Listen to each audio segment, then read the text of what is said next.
অনুভূতিটা শেয়ার করেন দুইজনে, কিরকম লাগতেছে আজকে? ভাই খুব ভালো লাগছে বর্তমান। এখন আপাতত খেলাধুলো জিতেছি, তারপরেও এখন সব ভাই ভাই বিদেশ প্রবাসী আমরা যতই হোক এখন সবাই মিলেমিশে খাতে হবে।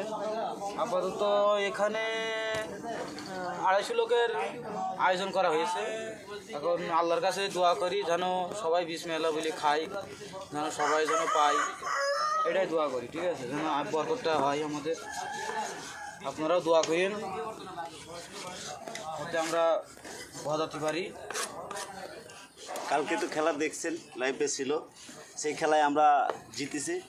জিতে 1 মণ গোশ, গরুর গোশ আছে, পাঠার গোশ, মানে আমাদের এখানে খাসি, যেটা বাংলাদেশে বলি খাসির 10 কেজি আছে। এই যে আমরা 2 ভাই, বড় ভাই আর আমি কাটতেছি আজকে খানা দানা। কালকে করি নাই, কালকে খেলার জন্য ক্লান্তভাবে ছিলাম, ওই জন্য করি না। আজকে আমরা সব আয়োজন করতেছি, প্রায় 200 লোকের খানা আমাদের প্রজেক্টের ভিতরে, সব বাঙালি ভাই আমরা এই খানা দানা করবো। বাস আপনারা একটু আমাদের জন্য দোয়া করেন, আমরা প্রবাসী যে জীবন কাটাচ্ছি সেখানে স্বাচ্ছন্দ্যভাবে একত্রিতভাবে সারা ধরুন আনন্দ থাকতে হবে।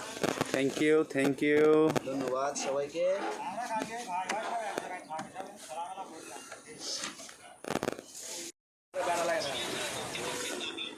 কি আছে ভাই এখানে কি এখানে আপনার পাঠা রান্না হবে। পাঠা কি আবার? পাঠা ওই আমাদের দেশে যেটা পোকা বলে। আচ্ছা, ওটা এই দেশে আপনার পাঠা। আগে পেঁয়াজ রসুন আপনার কষি নেওয়া হচ্ছে, এর পরেই খেলা শুরু।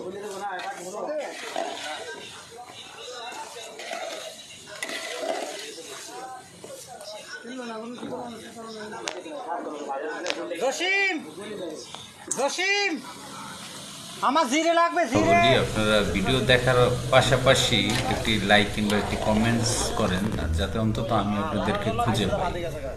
ধন্যবাদ।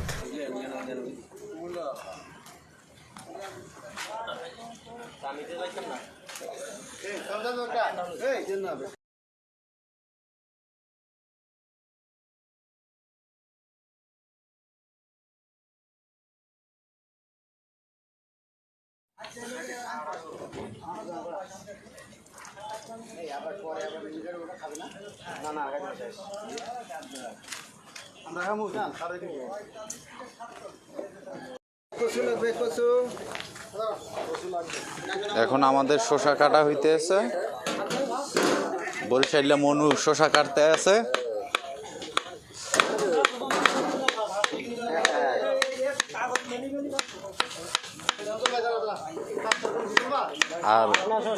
আর যশোর বাহিনী ফাইল করতে আছে, আর বরিশাল্লা মনু খেলতে আছে।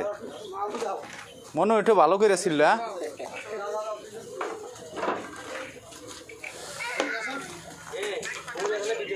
এখন এখানে খাবার বনভোজ করা হবে, একদম কম, একদম বনভোজের প্যাকেট খাবার বনভোজ হবে।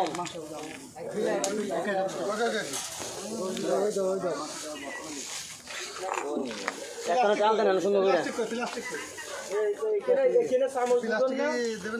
এমনি ভাবে ট্রিকার করে সুন্দর করে। আরে ভাই ডাকে আপনি। ওখানে মাংস দুজন বড়, মাংস দুজন বড়। দাও কোন দিকে নাও?